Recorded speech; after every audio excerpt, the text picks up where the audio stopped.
Welcome to the Upland Nation podcast. I'm Scott Linden, your host. Glad you could join me. Got a great show in store for you.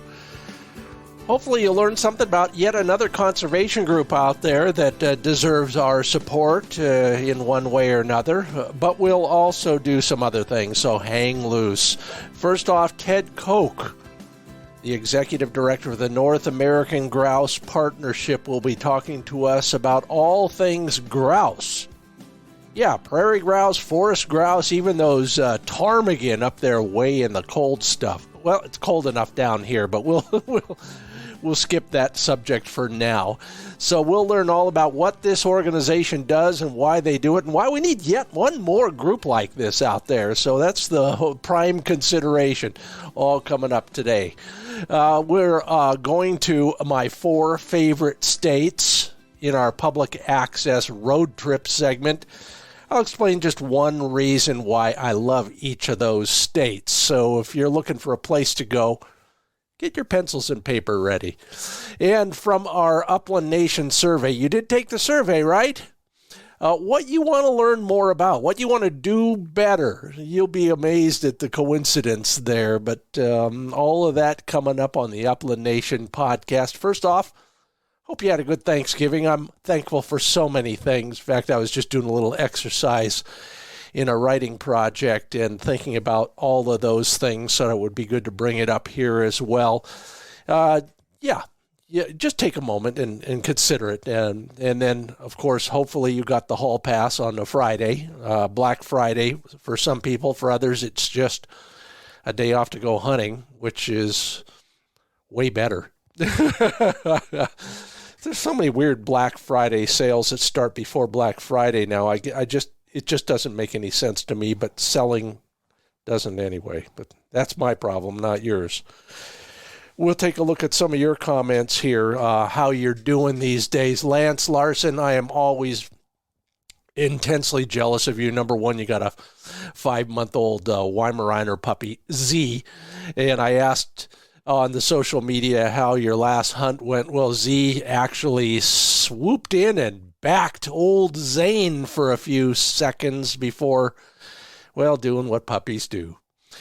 Everything was wonderful, nose full of quail, gave chase, and the thing I'm most jealous of, Zane, a 60-degree Arizona morning. Yeah. It's currently 20 here and falling. Oh, did I mention the frozen fog? Well, David Johnson probably put up with about the same thing. He said his last hunt was windy and cold. The picture I have along with that Facebook post, by the way, is my dog digging under a big boulder looking for a dead chucker. Well, 12-year-old Buster kind of looks ahead. Maybe he's looking for the next bird. I don't know. But he's there providing moral support and technical advice. You can bet on that. 12-year-old Labrador. And speaking of 12-year-old Labradors, David Gilbertson, I never put 2 and 2 together. Your old lab keeper is the same age as my buddy's old lab Buster. He had a lot of miles on that last hunt. That looks a little familiar out there, although I'm glad to see the grass is growing a little bit higher this year out there. And Matt Templeton, first Iowa hunt, walked. This is a poster boy. Matt Templeton is a poster boy for public access. He says first hunt in Iowa, walked into a public land spot and shot a rooster soon thereafter. What is it? Is it a day for yellow labs? Here's another one, Matt. So you have good taste, that's for sure. Well, I love to hear how you're doing out there. I'm doing fine, thank you. Spending a lot of time in Southeast Oregon and Northwest Nevada and loving the heck out of it. Every time I go there, I wish I could move there. But until there's a Nordstrom down there, the rest of the household ain't gonna do it. So anyway, keep up the good work, everybody. We're made possible by Sage and Breaker gun care products. Let me say that again, sageandbreaker.com. Also, Pointer Shotguns, Mid-Valley Clays and Shooting School, Trulock Choke Tubes, and yes, the FurFeathersFriends.com initiative is still alive and well. Now it's up to you. So learn more about why taking somebody hunting and showing off your dog is the best way to turn them into a fellow conservationist.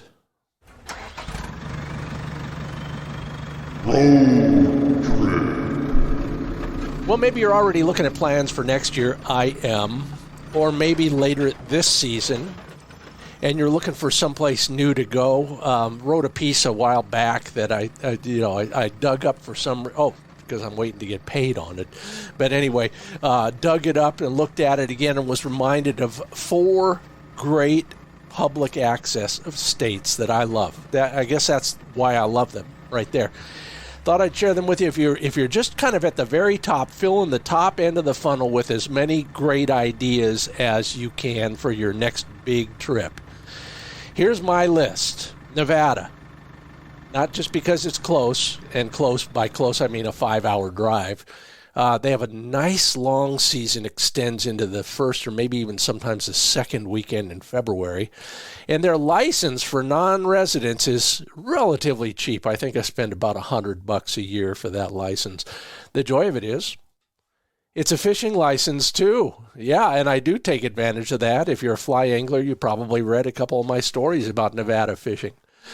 Montana, way up there on the list. These are in no particular order. And by the way, yes, I'm not going to tell you it's Oregon. That's like picking your favorite child, I'm told. And Oregon is, of course, right in there. Montana, though, a variety of birds and a great walk-in program. I've talked about this before. That walk-in program in Montana is entrepreneurial based. In other words, landowners, you sign up when you get to the spot. You hunt it. They know you hunted it because you had to sign in. Now, if it's crappy habitat, bad management, you're not going to come back, and they're not going to get paid. Yeah, they only get paid when you sign in and go hunting. Kansas has a relatively new walk-in hunting access program, and it's pretty well managed. I know I've spent time with those guys. The joys of Kansas, when you buy a non-resident license, it's good for 365 days. So go late one season, go early the next season. Woohoo! As you can understand, when you look at the map, it's a little bit farther south, so you got a little bit longer, warmer season at the end of it, and a 4 pheasant limit. I mean, how can you beat that? And finally, number 4 on my list, not counting my home state, South Dakota. Need I say more? A bad year in South Dakota is better than a good year everywhere else put together. Hey, travel safe. Maybe I'll see you in one of those places. I'm there quite frequently, and hopefully you will be too. We're brought to you in part by Mid-Valley Clays and Shooting School's Pro Shop. Lots of great accessories there, from gun care products to, let's talk about the guns too. I mean, the whole Megillah is available at midvalleyclays.com. Take a look at their current inventory, especially if you're looking for one of those hard-to-find Brownings out there. Dave Fiedler has a great relationship with the factory. Yeah, one of those kind of intimate relationships that means he has an in for some of those harder to find models, including the Featherlight versions of the Satori double gun, the oldest model line that Browning carries. But there's also several versions of auto loaders for those of you who are so inclined, and they also have some pump guns for those of you who are really old school. So check out the entire inventory, from guns to gun care, shooting glasses to ear protection. It's all at midvalleyclays.com. And TruLock chokes, they are the simplest way to improve your shooting. Take my words for it. It's helped me, and it might help you as well. A good, even shotgun pattern matched to your gun and to your ammo is the best way to hit one more bird on every trip. Great engineering, great materials, and then incredible design. It's all at TruLockChokes.com, TRULOCK chokes.com. Learn something about how patterning is one of the most educational aspects of learning how to shoot better, and then take advantage of some of the offers they have. Everything from free choke tube case to a free shipping offer to a 10% discount if you buy 3 or more choke tubes. Check out all the details at truelockchokes.com. Well, in our ongoing series of, I guess I'll call it conservation leaders, and our chances to learn more about the organizations that they are affiliated with, I'm welcoming Ted Koch to the show. He's the executive director of the North American Grouse Partnership. Ted has worked for basically an entire career with the U.S. Fish and Wildlife Service. In particular, in the last part of his last life, he worked pretty hard on sage grouse and lesser prairie chicken. We'll talk more about that and what's going on in that world. Became the executive director of the North American Grouse Partnership in 2019. Good to have you back on the Upland Nation podcast, Ted. Thanks for joining me. Scott, thanks for having me back. You know, we were talking off mic about your recent fishing exploits, but then you said it was really a cast and blast. Tell me all about this, because that is a stream I've never thought about for something like that. Yeah, so South Fork Snake River, eastern Idaho, it's a pretty good backcountry experience if you're into that, which I am very much. And we do it very late in the year because there's less people. It's quite cold, but water comes out of the bottom of Palisades Reservoir, about 2-hour drive downstream from Jackson Hole, Wyoming. And so the cutthroat trout rise to dry flies very late into the fall, and there's also big browns spawning. And so we had a great time catching Snake River fine spot cutthroat up to 16 inches or so, and then some cutthroat rainbow hybrids. And then I managed to get a 22-inch brown to take my size 12 gold-ribbed hare's ear, and that was awesome. Yes. But I took my shotgun along as well, and I missed 2 ducks. The ducks had read the script and knew that hunting season was on, so there weren't many, and where they were very skittish. In fact, I had to set it. Day 1, I jumped them from too far away, so day 2, I made a loop. We stayed in the same camp a couple nights each, and so day 2, I made a loop around and sent my buddy down to flush them, and they came right overhead. Unfortunately, I screwed up and made it so that they flew. The sun was immediately behind them, and so I had to wait for them going away, and I made a bad shot. But anyway, I went up a tributary stream, and I had I tried to jump more ducks, and I got to this. There were a bunch of little spring seeps coming into this small trib, and I got right to the head of the spring seep, and there's this explosion from a tight group of dead branches, and it was a ruffed grouse. Nice. And and it landed just 20 yards away. And so I looped around, and I don't know, you tell me if you ever had this experience. It was pretty amazing. But I've learned that when grouse do that, or upland birds do that and go in, a lot of times, I didn't have my dog with me, right, because it was 5 days of mainly fishing. But yeah. So I looped around about where I saw the bird go into the tall grass, and I just stood there, knowing that if I stood there long enough, I'd probably flush it. And sure enough, it jumped out like 2 yards under my feet. and I had my gun at the ready, but I had to swing quick and pull the trigger quick. And it was only about 8 yards out, banking away. And bam, there was just this burst of feathers in the air. And I thought I saw this bird go down into the, right, like it was falling down, right?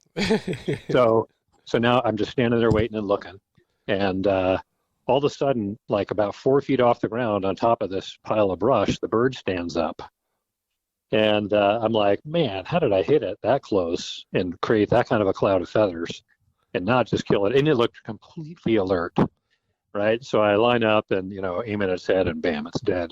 Turns out, as it went away from me and banked to the right, it showed me its back with its left wing up, and I completely took off the left wing. Yeah, it almost sounds on purpose. Yeah. It was so clean that there were no pellets in the back. The wing was completely, because at 8 yards, your shot pattern's pretty tight, right? And the bird, looked just as alive as could be. It was really just a funny shot sequence. But anyway, yeah. So there was not much blasting, a lot more casting, but it was still a bit fun to be able to do a little waterfowl and upland. Oh, yeah, especially, both. By the way, that duck story with the sun behind them, that's my story. So quit stealing my excuses. I felt like such a dummy. I orchestrated this whole thing. My buddy helped me out, and I'm like, this is dumb. Yeah, well, that's the last time he's going to be your bird dog.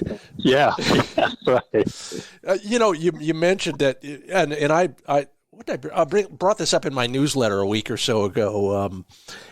Have you ever noticed, and I don't know, doesn't sound like there was any snow on the ground where you were.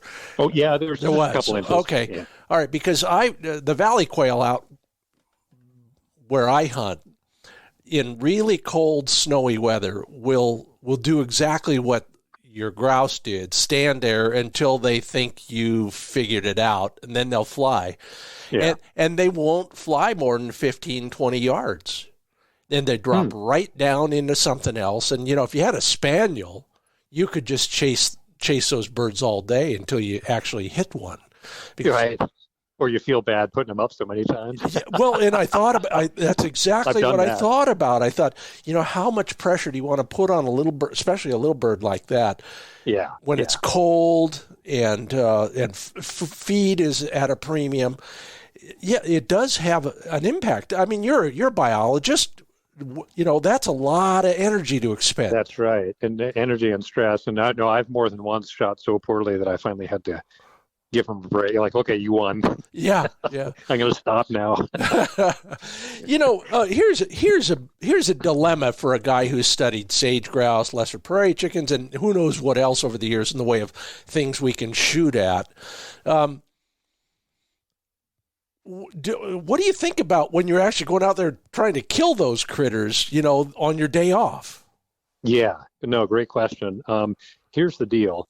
Hunters are this nation's foremost conservationists, if only by monetary value provided. Mm-hmm. Thank goodness through the Pittman-Robertson Act, which is a tax on hunting gear and ammunition and guns, and through all of our memberships and all of our various hunting organizations and our personal philanthropies and our generous time that we donate to improve wildlife habitat and access, hunters do more to conserve wildlife than anyone else.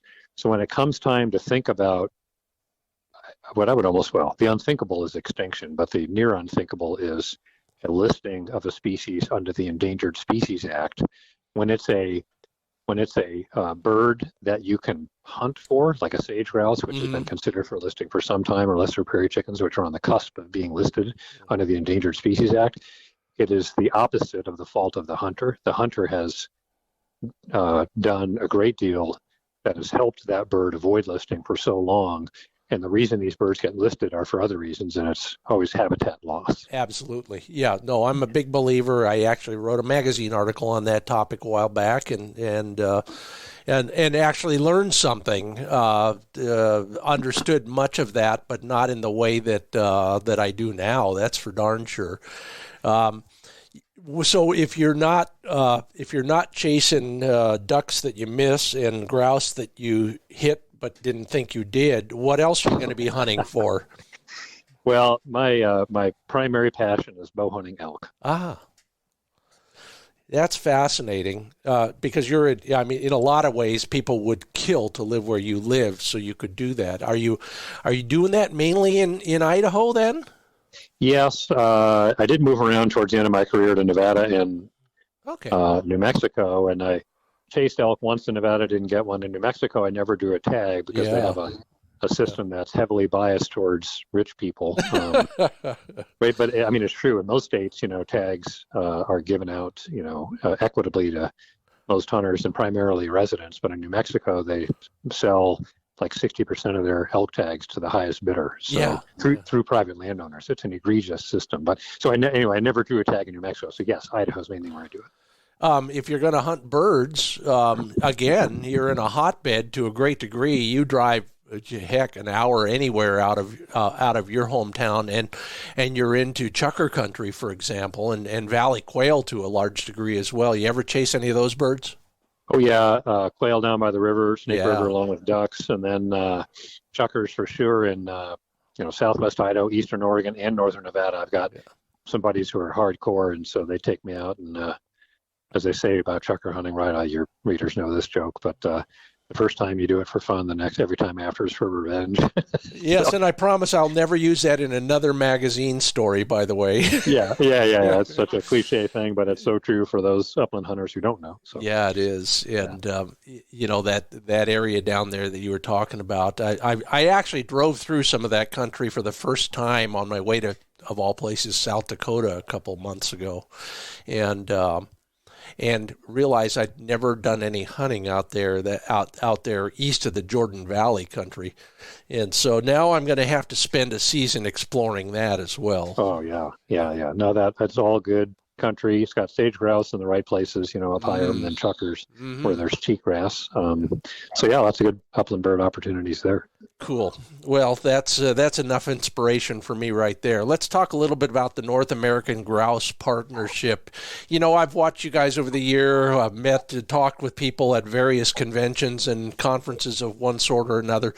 You guys seem to have, I want to say, grown your bailiwick, for lack of a better term. Tell me, give us the story on the North American Grouse Partnership. Well, it's really interesting. We refer to ourselves as a science-based advocacy group, and we really are born of science. So I don't know if any of your listeners know the name Tom Cade, Dr. Tom Cade. He was a professor at Cornell who started a group called the Peregrine Fund. Oh, yeah. Yeah.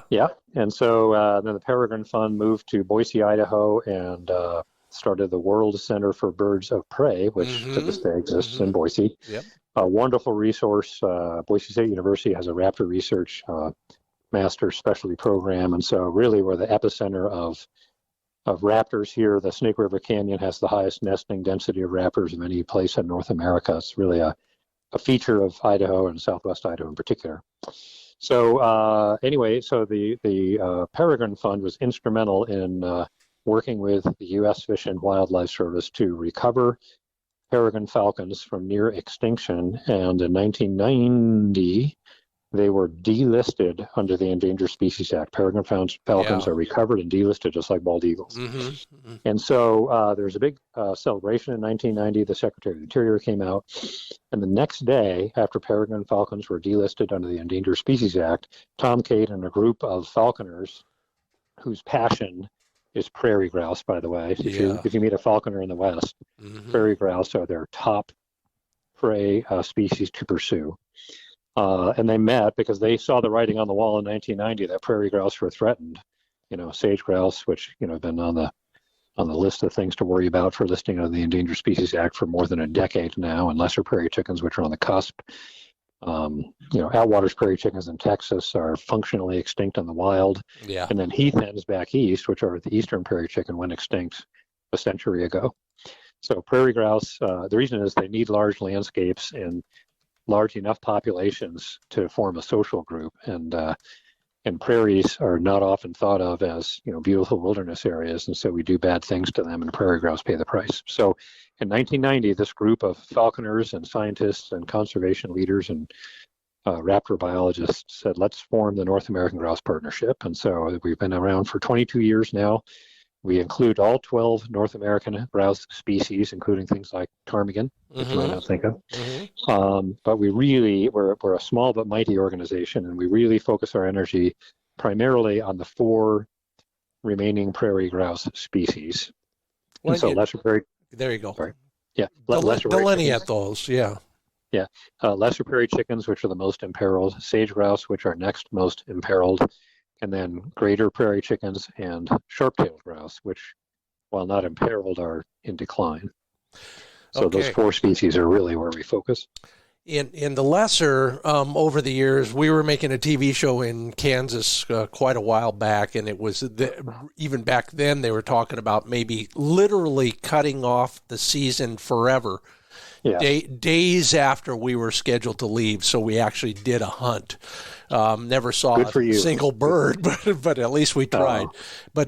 So they've been in trouble for quite a while, it sounds like. That's right. It's the southwestern Great Plains. And, when Native Americans dominated the landscape and our first prairie settlers moved through, it was a sea of grass, an endless sea of grass. And they fed themselves on lesser prairie chickens. And our progenitors, those who came before us, would never have dreamed of the idea that all that would be left one day was postage stamp pieces of prairies and an endangered species. Yeah. But that's where we are today, despite the best efforts of hunters to try to push back against that and protect habitat, and certainly protect populations. Well, it's kind of hard to argue against a tractor pulling a discer and something like that. And it sounds like, to a great degree, civilization has basically taken that habitat. Am I on the right track? That's right. It's in its conversion to row crop ag, like you say, and woody vegetation encroachment. So junipers, or as they call them, their cedars, are really taking a lot of it. But those two are the main threats. Yeah, and much the same, or maybe you're talking about sage grouse as well in that regard, because out here in the way west, it's all about junipers and the problems they cause. Had an interesting observation. My wife and I were walking around in a sea of juniper not a week ago, and she said, these blah blah blah invasive species, and I said, well, they're not invasive, they just have taken over based on some other environmental factors. Am I close on that?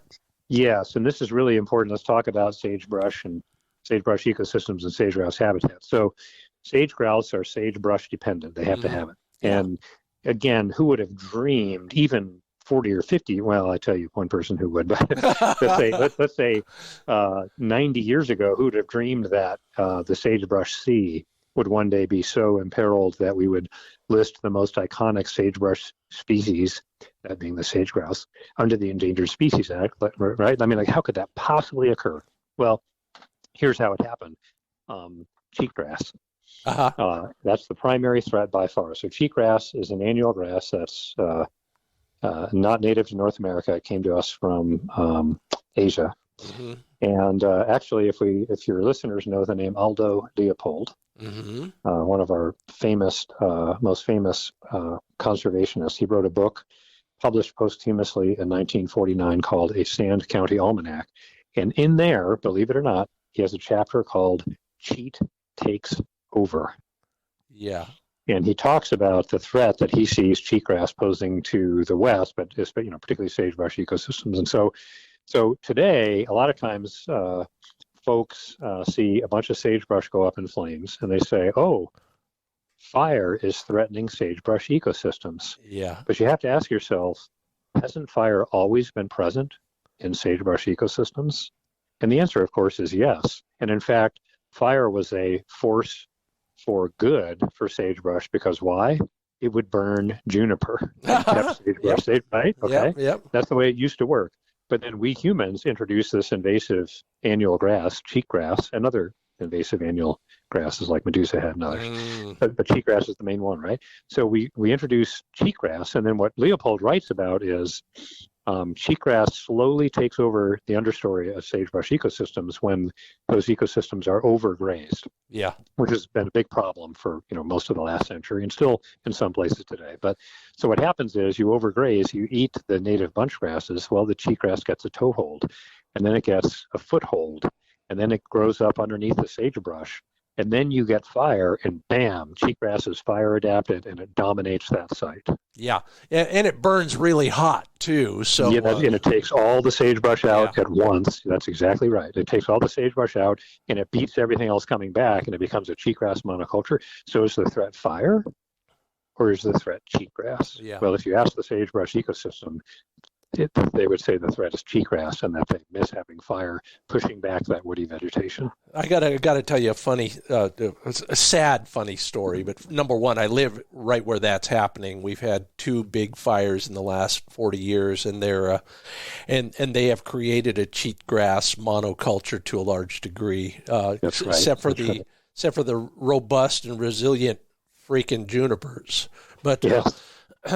So I have an acquaintance who we respectfully disagree on any number of issues, but this person is doing sage grouse research and is telling all of us the same thing you just told us in many ways, and yet she is the most fanatic chucker hunter I've ever met. Isn't this ironic? Yeah. Go ahead. Yeah, and you know why, but because we all tell everybody, you want to find chuckers, find cheatgrass, because they eat it they'll even eat burnt cheatgrass seeds. I killed a couple birds in a fire zone last year that their crops were full of toasted cheatgrass seeds. Interesting. I wonder how they taste. I almost thought about that, but knowing where it had been before I'd taken it out of the crop, I wasn't going to try it. But So there's this dilemma, and you scientists, to a great degree, face these kind of challenges every day. How, what, like I said, sometimes you're out there killing the stuff that you're trying to save, and I understand all that, but I just find there's irony in her doing that and then advocating so hard for sage grouse and then out there doing the cheatgrass, benefiting from cheatgrass too. That's right. And this really points, let's go back to the Endangered Species Act, right? People will say, well, who really cares about a grouse or a bug or a flower? Well, the purpose of the Endangered Species Act is to conserve the ecosystems upon which species depend. Yeah. And I say the ecosystems upon which we and all other species depend. And so, with that in mind, we should all care about endangered species, and it's true, in my opinion. Yeah. And so just a little setup here. My South Fork Snake River fishing trip. Years ago, really smart biologists put a bunch of rainbow trout in the South Fork Snake River that immediately began to hybridize with the Snake River fine spot cutthroat trout that's native to the snake. Yeah.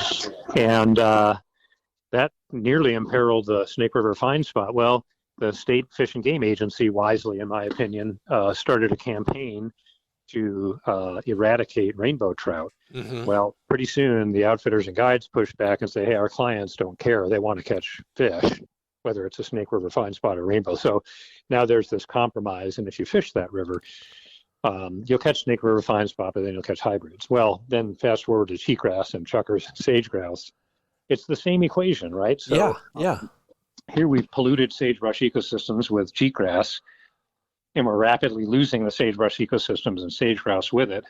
But we also polluted these ecosystems with chucker that are not native either. But you know what? Chucker and cheatgrass evolved together over in Asia. Mm-hmm. So chucker do great with cheatgrass. Yes. And so the way I think about that, Scott, honestly, is it's all okay. I mean, we're never going to get rid of all the cheatgrass. So there's always going to be habitat for chuckers. Hopefully we can stop the decline of sagebrush ecosystems so we get to hunt sage grouse and chuckers. And that's okay. We don't have to think of it as an all or nothing. We don't have to get rid of all the cheatgrass and all the chuckers. And we certainly don't want to lose all the sagebrush and sage grouse. So I think, I don't know. What do you think of that? No, thank you. I'm glad to hear that. It's absolutely right. I've got a piece pending for another magazine that basically advocates for pulling the plug, giving up on some places sometimes because they're beyond hope. Yeah, and I would prefer to not say giving up, but readjusting our goals to share to create a variety of outcomes that meet different people's needs. At the end of the day, we're going to do what's important to us. So sorry, I didn't mean to interrupt. No, that's absolutely right, and I'm all for it. And you bring up something that I only in the last couple of years I've been cognizant of more and more of this happening. Maybe there was a memo circulated, but now when you learn more about a particular wildlife refuge, you're learning that it was created for that critter, or maybe two or three critters. But quite often, as you said, we're trying to conserve ground for a very specific purpose. And that never struck me. And I don't know if the messaging has changed or what, but it seems to make a lot more sense now than it used to. You mean focused conservation efforts around a species or habitat type? That kind of thing? Exactly. Yeah. And so I'll say the refuge system started in that very same vein, but the species in question was all waterfowl. Yeah. Right. So we really so the National Wildlife Refuge System started that way under President Theodore Roosevelt in 1906. and has really maintained that same approach through today. It's just that, we're now down to the point where, we've lost so much habitat of all kinds, particularly wetlands, especially wetlands. Gosh, 90% of wetlands in the U.S. are gone, I think. So that, because that's where refuge system started, is protecting waterfowl and wetlands, right? So now we're down to the, as our list of endangered species grows, the refuge system is more and more positioned to preserve a refuge for this species or that. You're exactly right.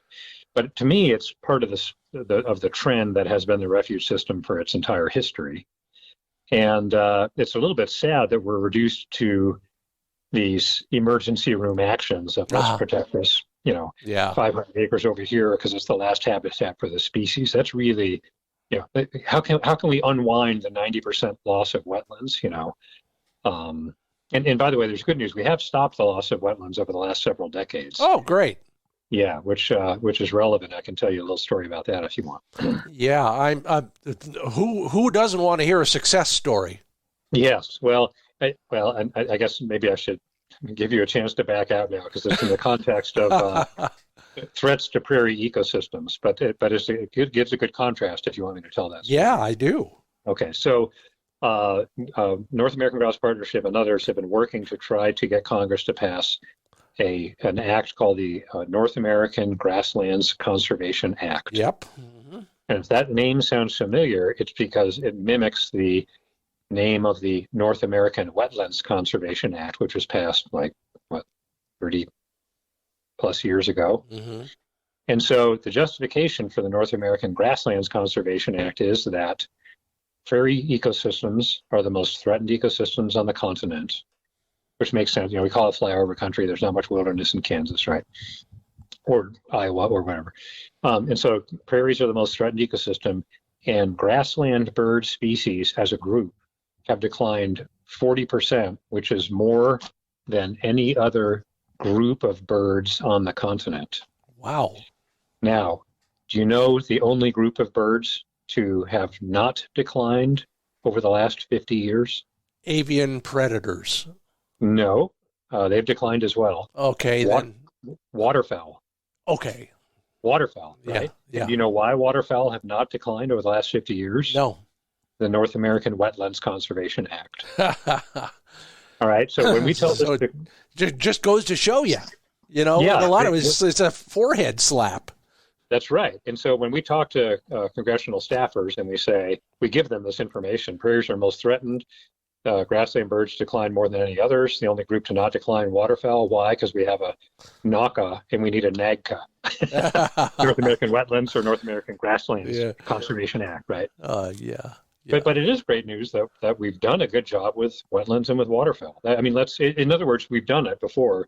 Let's do it again with grasslands, and let's save prairie grouse, and prairie habitats. That's a good place to pause for a moment here, but it is reminiscent of a discussion I had with one of your colleagues in the quail world a few weeks back, and how they create models and test the models and then retest the models, and then they say, here's a model that actually works. Everybody should try this. Yes. I mean, this is just slightly more global in scope. So Yes. Hold that thought. We're just getting started. We'll crawl out of that rabbit hole and we'll head for another one. I'm Scott Linden. This is the Upland Nation podcast. That's Ted Koch with the North American Grouse Partnership. Ted will be back to you in just a moment. But right now, let me remind everybody this scintillating discussion that everybody should listen to at least 3 or 4 times, according to Ted and I, is brought to you in part by sageandbreaker.com. I got it right that time, sageandbreaker.com. 2 dog names, great names, by the way. Fred Boehm's company has all sorts of great gun care products and all sorts of videos that you should watch if you want to take better care of your shotgun, including their modifiable bore cleaning kit. This is one of those snaky-like things, but it's got a few bells and whistles, including a detachable brush. Everything is labeled so you're never confusing your 12-gauge cleaning with your 20-gauge cleaning stuff. Get on the mailing list, and you'll be notified of all the new products and the very rare sales that take place. It's all at sageandbreaker.com.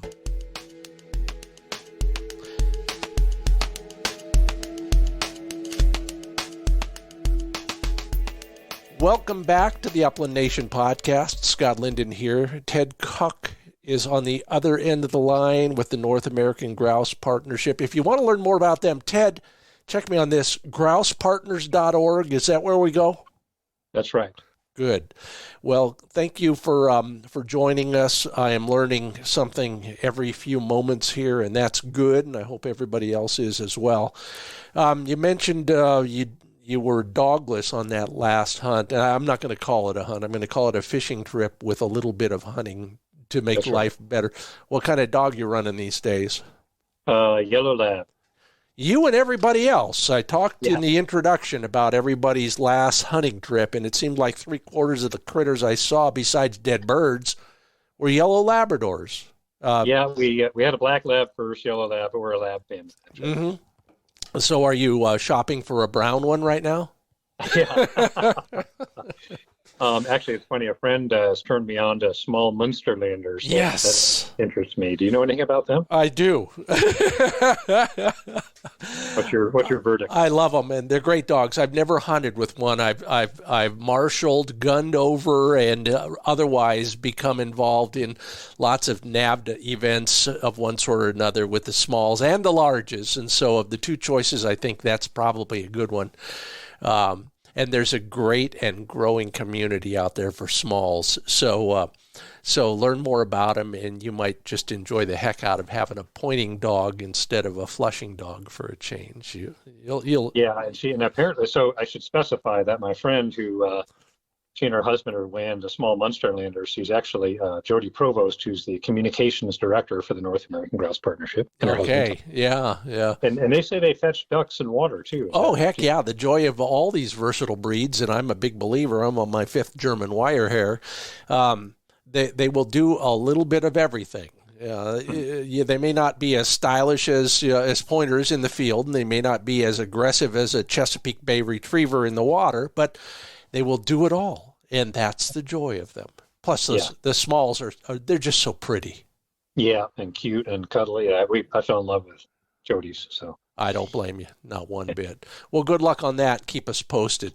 So of all, when you go to grousepartners.org, you can look at the entire list of a grouse in America, if you want to call it that. And I keep forgetting about these. Why don't you just give us we've talked about some of them, but let's just touch on some of the less recognized grouse, and I say that with quotation marks, because I never thought about some of them as grouse per se. Yeah, so we're thinking maybe ptarmigan. Yeah. So my experience with ptarmigan is limited because thank goodness they're not threatened or endangered. But for shooting a couple with my bow on a caribou hunt in Alaska one time. Which was great fun, right? I bet, yeah. I do that with blues, I guess they're dusky grouse now in Idaho. Yeah. And spruce grouse, I've shot with my bow while elk hunting. But so ptarmigan, are just super cool because they live in such harsh environments and they're beautiful in the fall. They can change color summer to winter and be mottled in the fall. And but they're a grouse just like anything else. So I think if another very northern species is the Sharptailed grouse. Yeah, and I do want to focus on them for a moment because you alluded to the fact that their numbers are dropping. Yes, and I'm a fanatic Sharpie hunter. So tell me more. Well, it's a simple function of it's the most threatened ecosystem in North America is prairies, and prairie species are going to be in decline. And like I say, so there's this study just put out last year earlier this year, I think, called the 3 Billion Bird Study. And they tracked bird abundance by ecosystem over the last 50 years. And they can do this because of the awesome power of citizen science. Yeah. And you know how birders can be, right? Many of your listeners are probably birders. They won't admit it to me, that's for sure. Yeah. Because I know how birders can be. Well, there's the casual birders like maybe you and me, and then there's the fanatics, which are not like you and me. But anyway, there's an app called iNaturalist where amateur naturalists can submit their observations, and it counts because scientists mine that site for data, right? And so anyway, for birds, this has been available for not the app, but this community science effort has been going on for many decades.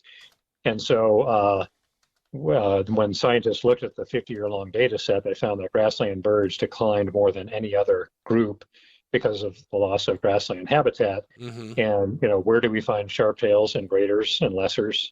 And sage grouse count as prairie birds too.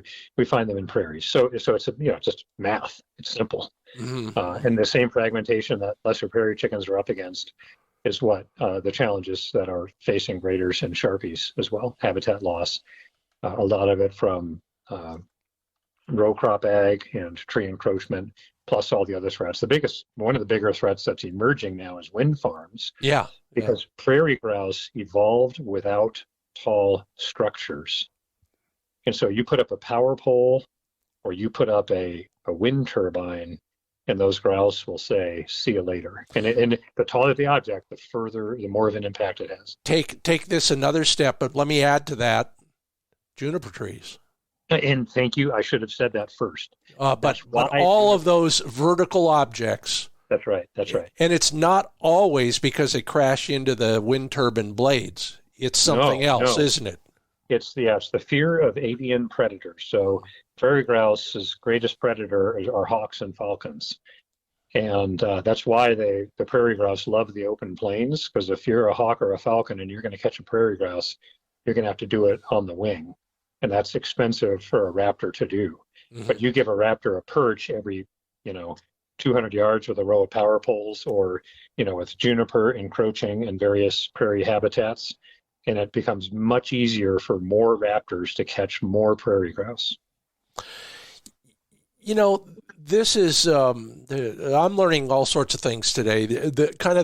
You're putting fine points on a whole bunch of generalities that I've had over the years. And I hope others are listening as carefully as I hope to be listening. But all of those things matter because ultimately somebody somewhere in a federal agency is going to decide, well, we probably ought to start working on endangered species status for that critter. That is true, but that's kind of like saying, we should manage our health better so we don't end up in the emergency room, right? Instead, we should manage our health better so we have a higher quality of life. Yeah. And so, for example, in my work on lesser prairie chickens, we recently organized a group that has chosen to call themselves the Lesser Prairie Chicken Landowner Alliance.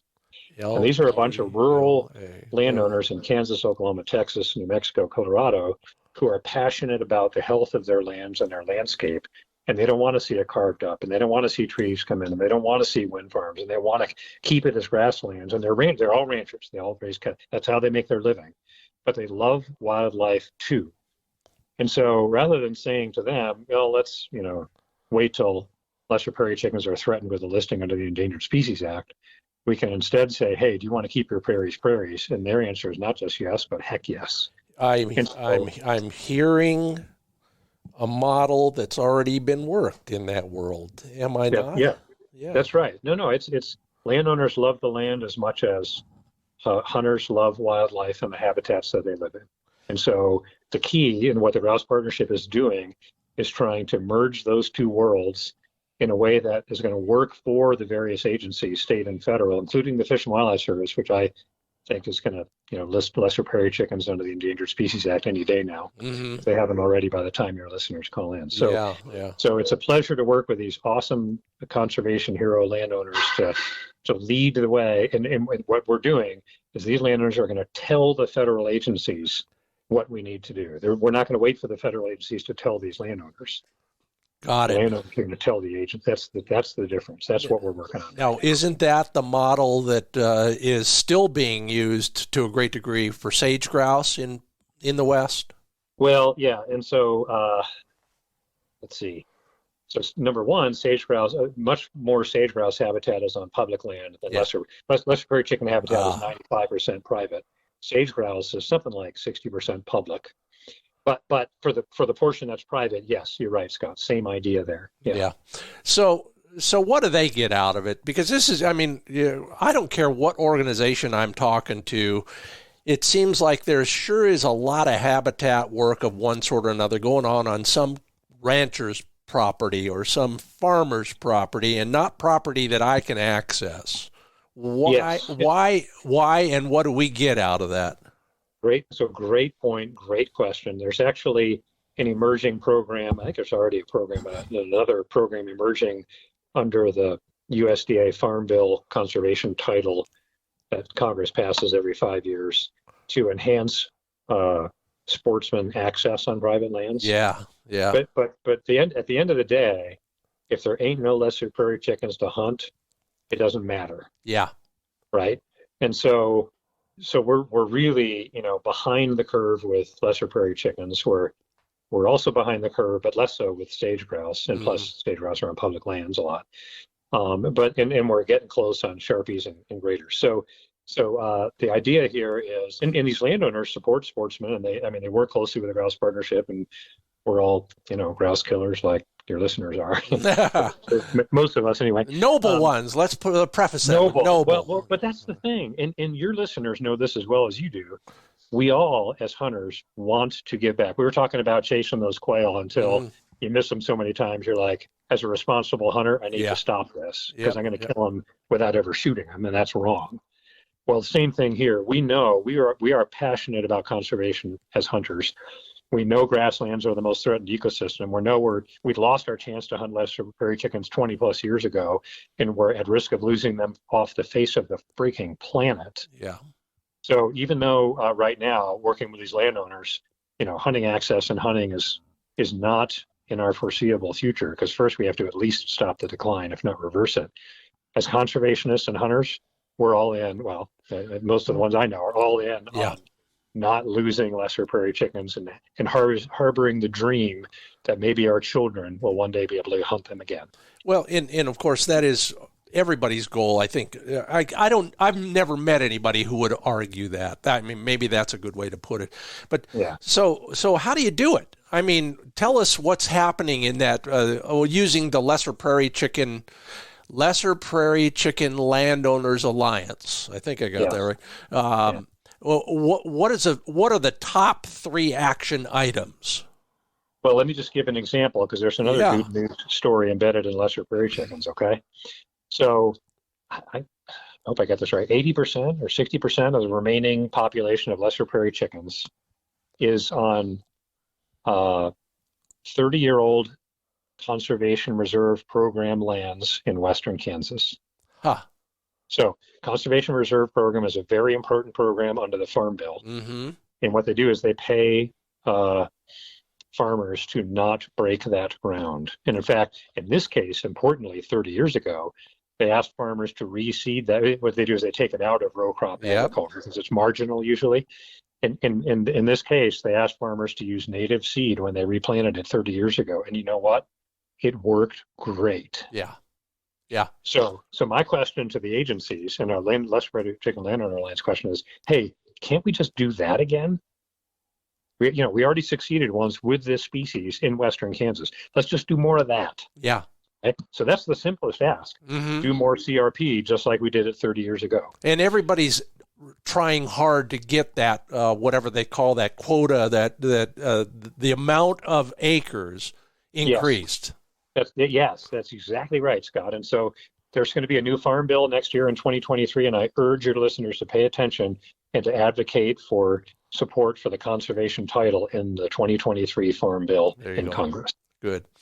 So on the ground, though, so somebody's done that, or maybe it's not an appropriate place to just to hand over some of their ground to CRP. Are there other boots on the ground initiatives that we should know about? Let's see. So if you don't make it CRP, yes. I mean, one way landowners are incentivized to protect habitat for native species like lesser prairie chickens is if they can sell access. Yeah. And then not only are there lesser prairie chickens here, but in most of these landscapes, there's pheasants down in the thick cover in the bottoms, right? And so I think that hunters can offer their support to landowners in that regard.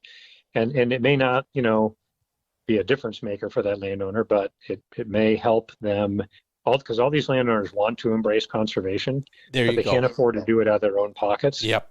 And here's the thing, Scott, all these farm bill programs are usually thought of as subsidies and quote unquote free money on top of what the landowners are already making. But you know what? That's not true, because it always costs the landowners money to participate in these programs. And in most cases, it costs the landowner more than they get in benefit under the Farm Bill. And this is the biggest thought thing that we need to change. We no longer should be thinking of giving landowners subsidies, right? Yeah. Because they provide all of these incredibly important ecosystem benefits like clean air, clean water, healthy soils, healthy grasslands, wildlife habitat, carbon sequestration, and they deserve to be paid fair market value for providing those services to all Americans. And so the Landowner, Lesser Prairie Chicken Landowner Alliance and Grouse Partnership are really focused on turning this into a private market opportunity where all of the services the landowners provide. I mean, they grow beef and they can get paid commercially for beef. They can't get paid commercially for any of those other services. And so what we really want to do is use the Farm Bill to help generate these markets to provide opportunities for private companies if they're trying to meet their environmental sustainability goals, or if they're charged with having to mitigate for actions that impact. Yeah. That they can go to these landowners and pay a fair market value, and we can end this whole government support program thing and the idea of these as subsidies.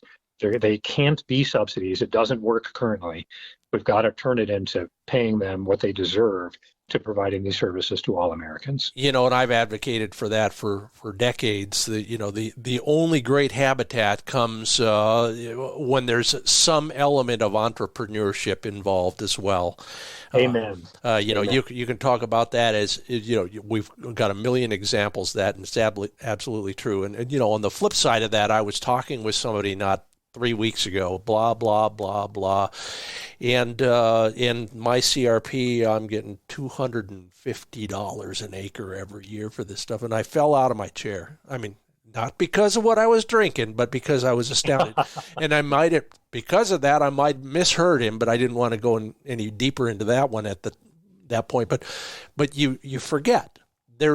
We don't yet, as a society, assign a value to those things that you just delineated, from clean air to wildlife habitat. There's no market value for those things quite yet. That's right. Landowners, they don't want subsidies. Yeah.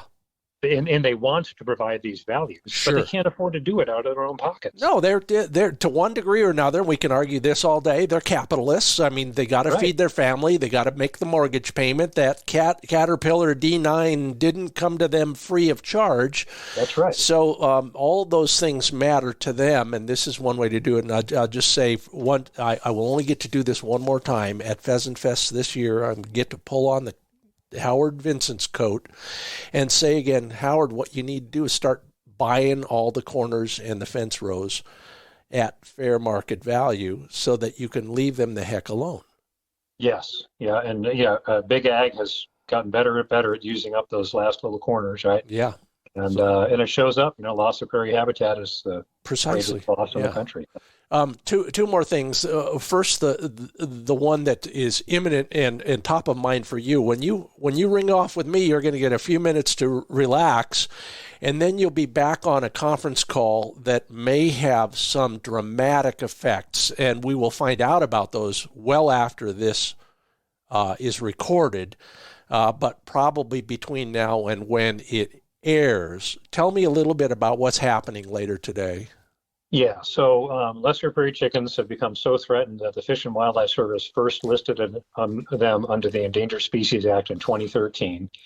They have lost a lawsuit based on a technicality, and they were re-sued by environmental groups to list lesser prairie chickens again. And the process has dragged on for years.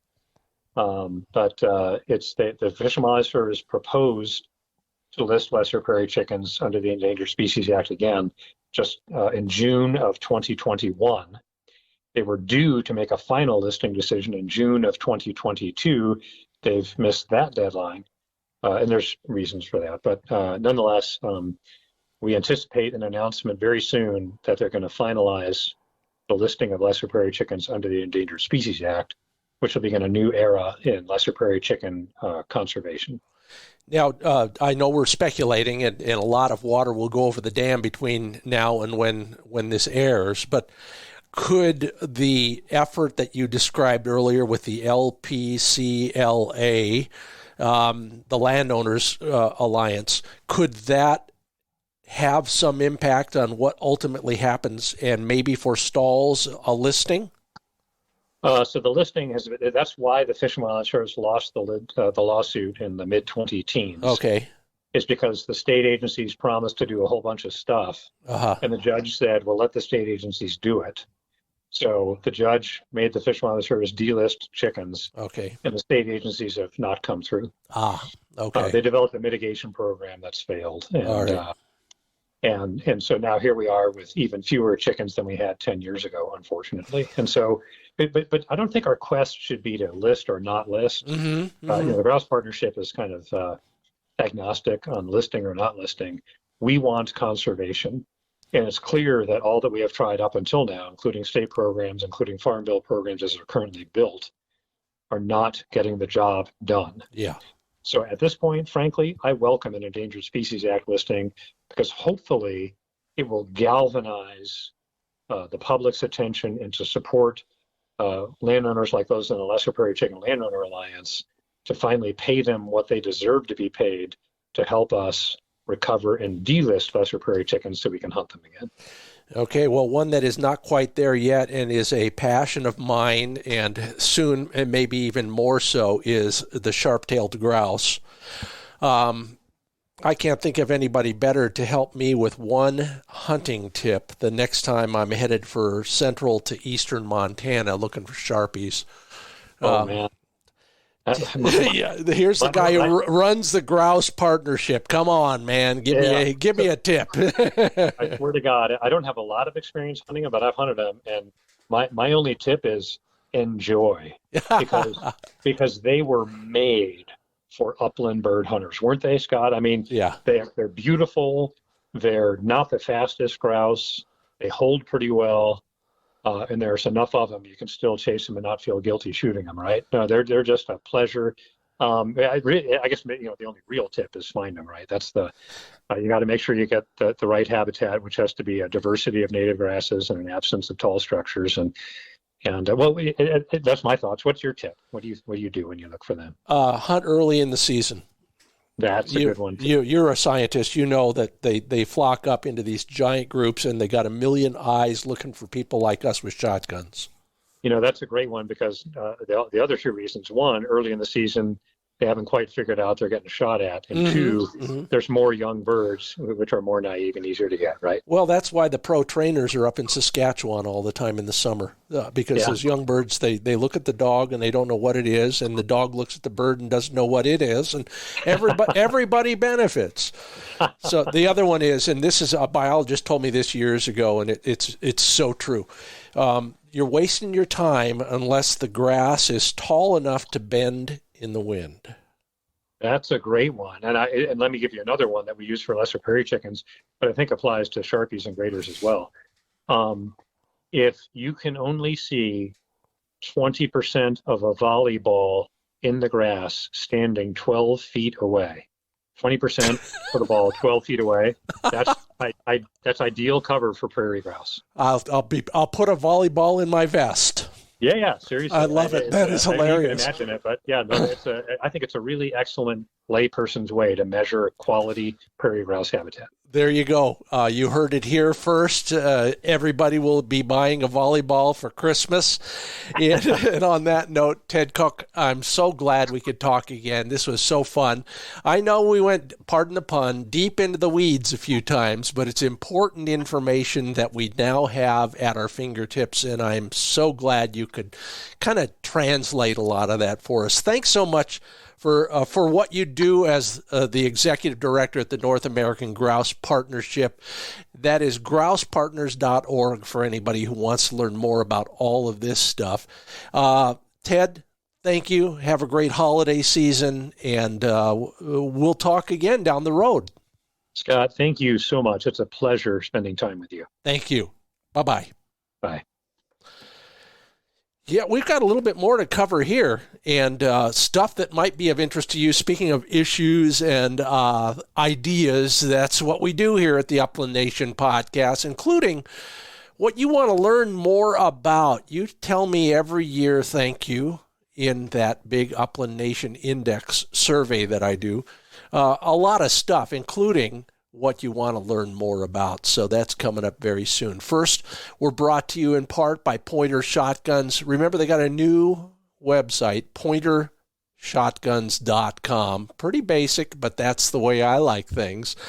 They say that their shotguns are a work of art at a price that's a thing of beauty, and I cannot argue that. Beyond all the usual suspects, you can get your gun in a number of Cerakoted colors. Every type of gun, including a little pump gun for various uses, new side-by-side coming down the pipeline, semi-autos, target guns of all sorts, field guns of all sorts. Hey, and now at pointershotguns.com, some of my videos and articles, instructional stuff for you right there. It's all at pointershotguns.com.